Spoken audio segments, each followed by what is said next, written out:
안녕하십니까. 프로피사단 카이로스입니다. 장 마감 시황이 좀 늦었습니다. 간단히 장 마감 시황 브리핑 하도록 하겠습니다.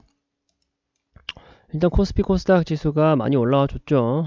연휴 기간 끝나고 나서 미증시도 좋았고 환율 여건도 뭐 좋았고, 그리고 이제 삼성전자를 비롯해 가지고 또 이제 국내 뭐 반도체라든가 뭐 자율주행, 그리고 이제 뭐 스마트카 관련된 그 테마들이 또 떠오르는 모습을 보여주면서 전반적으로 그 장시장이 좋았다라고 말씀을 좀 드릴 수가 있을 것 같습니다. 일단 뭐 코스피 지수 같은 경우는 2200선 2209포인트로 마감하는 모습 보여줬었고요. 코스닥 같은 경우는 700포인트에 약간 못 미치게, 그 부분이 조금 아쉽지만 그럼에도 불구하고 696포인트로 3.59%나 올랐어요. 굉장히 많이 오른 거죠. 코스피 코스닥 양지수 모두 2.5% 3.5%나 올라가는 좀 좋은 모습을 보여줬다 라고 좀 말씀드릴 수가 있을 것 같습니다. 일단 뭐 대표적인 국내 그 대표주라고 할 수 있는 삼성전자도 오늘자에서 이제 3.9% 정도 올라가면서 뭐 오만전자는 끝끝내 지켜내는 모습을 보여주고요. 그러면서 이제 다시 반전을 좀 깨볼 수 있는 시점이 온 것이 아닌가라는 생각도 듭니다. 대형주, 중형주, 소형주 뭐 할 것 없이 외인의 수급이 좀 많이 좀 들어와 줬다라는 점도 우리가 고무적으로 체크해 봐야 될 부분이다라고 생각을 하고요. 1단계적으로 환율도, 아무래도 환율도 약간은 좀 내리면서 진정되면서 마감되다 보니까 오늘자 시장이 이렇게 흘러간 게 아닌가라는 말씀 좀 드리고 싶습니다.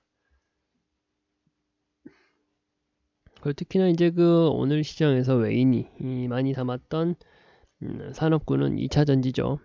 2차 전지입니다. 반도체 같은 경우가 이제 9월 달에는 외인이 좀 반도체를 많이 팔고, 그리고 이제 2차 전지를 좀 많이 담았는데 오늘 시장에서도 마찬가지로 2차 전지를 많이 담았고요. 그리고 이제 9월 달에 좀 내놓았었던 반도체 물량을 좀 외인이 담아내는 그림을 좀 그렸습니다. 일단은 뭐 저희가 2차 전지하고 자동차 관련된 쪽은 우리가 좀 중장기적으로 봐도 결과가 좋을 것이다 라고 제가 말씀을 다뤘었던 부분인데, 반도체 업황이 조금씩 살아나는 게 아닌가 하는 좀 기대감을 갖게 만들어주는 오늘자 그 시장의 흐름이었다 라고 좀 말씀을 드릴 수가 있을 것 같고요.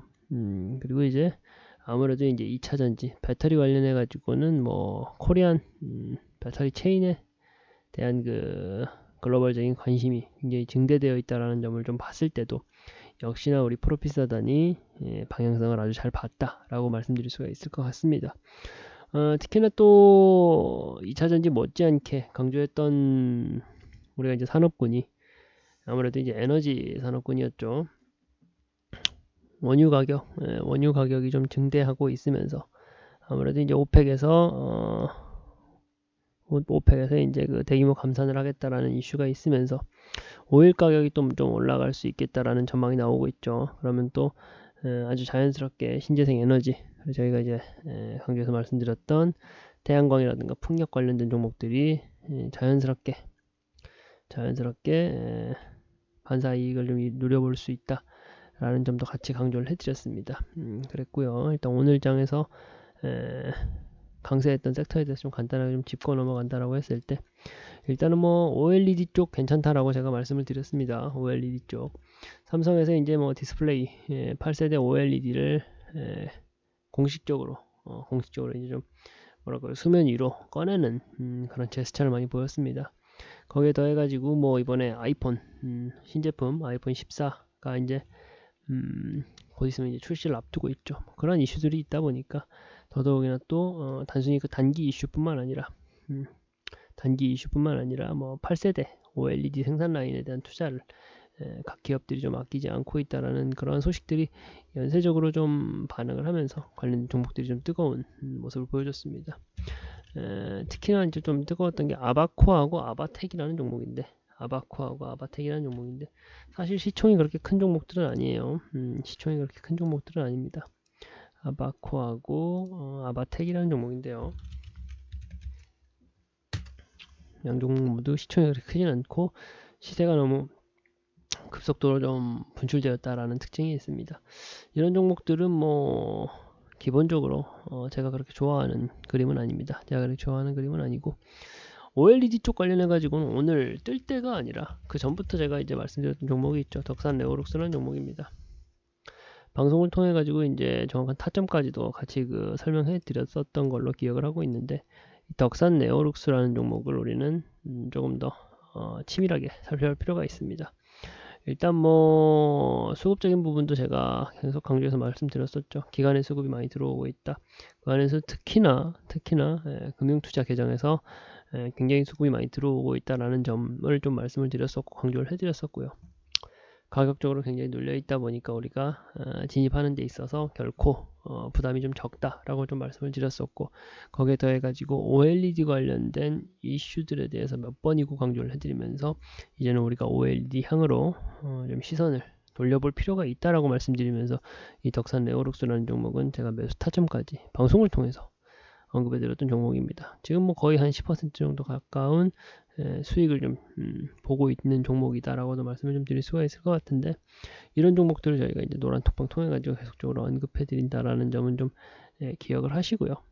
4만원 초반단 혹은 이제 3만원 후반단까지는 너무 어렵지 않게 올라갈 수 있지 않을까라는 생각을 하고 있습니다. 물론 전체적인 그 시장의 향방이 가장 중요할 거예요. 오늘 뭐 저녁에 저희가 이제 프로피사단 같은 경우는 미증시에 대한 브리핑도 같이 해드리다 보니까 미증시가 어떻게 흘러가는지를 봐야겠지만 어쨌든 뭐 특별한 크리티컬한 이슈가 있지 않다라고 했을 때는 덕산 네오룩스라는 종목은 한 4만원 초반단까지는 어렵지 않게 가지 않을까 라는 생각을 좀 가지고 있는 종목입니다. 가격적으로 굉장히 눌려있는 모습 보여주고 있어요. 그렇게 좀 살펴보시면 될 것 같고요. 그리고 이제 스마트카하고 자율주행 관련된 종목들도 굉장히 뜨고 있었죠. 뭐 오전에 이제 라닉스하고 칩셋 미디어라는 종목들도 말씀을 드렸었는데 오전에 말씀드렸던 부분이다 보니까 뭐 깊이 있게 다루지는 않겠어요. 깊이 다루지는 않겠지만 일단 뭐 스마트카 자율주행 관련된 쪽도 그리고 또 이제 한 가지 더 해가지고 로봇 관련된 쪽도 같이 우리가 이제 연이어서 좀 계속 우리가 그 관심 종목, 관심 산업으로 담아두고서 좀 매일매일 체킹이 필요한 섹터다라는 말씀을 좀 드려보고 싶습니다. 반도체 같은 경우도 뭐 가온칩스하고 DB하이텍을 말씀을 드렸었죠. DB하이텍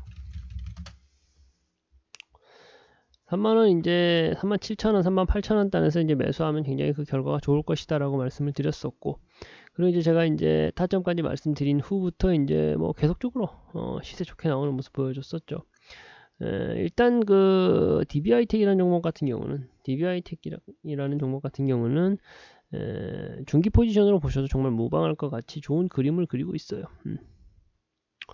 긴 그 횡보 눌림목 구간을 좀 거치다가 횡보 눌림목 구간을 거치다가 이제 다시 이제 상승의 시그널이 좀 나와주고 있는 상황이다 보니까 수급적인 여건에서도 지속적으로 좀 개선되는 여지를 좀 보여주고 있고요. 그림 차트가 좋다 보니까 오히려 지금 상황에서 어쩌면 가장 좀 편하게 들어갈 수 있는 중견기업이지 않나라는 생각을 하고 있습니다.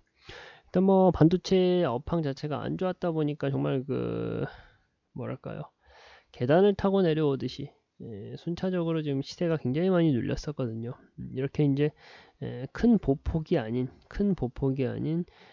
점차적으로 가격을 좀 낮췄던 종목이다 보니까 반도체 업황이 살아나면서는 우리가 조금 더 편안한 마음으로 보유할 수 있는 종목이지 않을까라는 좀 말씀을 드리면서요. DB하이텍이라는 종목도 중기 이상 포지션으로 가져가도 될 것 같다. 매수 타이밍, 매수 타점 같은 경우는 또 방송을 통해서 말씀을 드렸으니까 그런 부분들 참고해 주시면 좋을 것 같다라는 말씀을 드리고 싶고요. 일단은 뭐 내일장이 어떻게 흘러갈지를 우리가 좀 지켜봐야 될 것 같습니다. 그것을 이제 파악하는 데 있어서 가장 중요하게 봐야 될 것이 가장 첫 번째가 미증시 상황이 어떻게 흘러갔는지 3대 증시가 어떻게 흘러갔는지를 체크를 하셔야 되시고요. 그 다음으로는 아무래도 이제 환율적인 여건이 얼마나 완화되고 진정되는지를 체크를 하셔야 됩니다. 일단은 뭐 그 외에 뭐 아주 그 시장에 새롭게 나타난 크리티컬한 이슈는 없다 보니까 일단 뭐 오늘 미증시가 조금 좋은 모습을 보여주길 좀 바라보면서요. 일단 오늘자 장 마감 브리핑을 이렇게 마치도록 하겠습니다.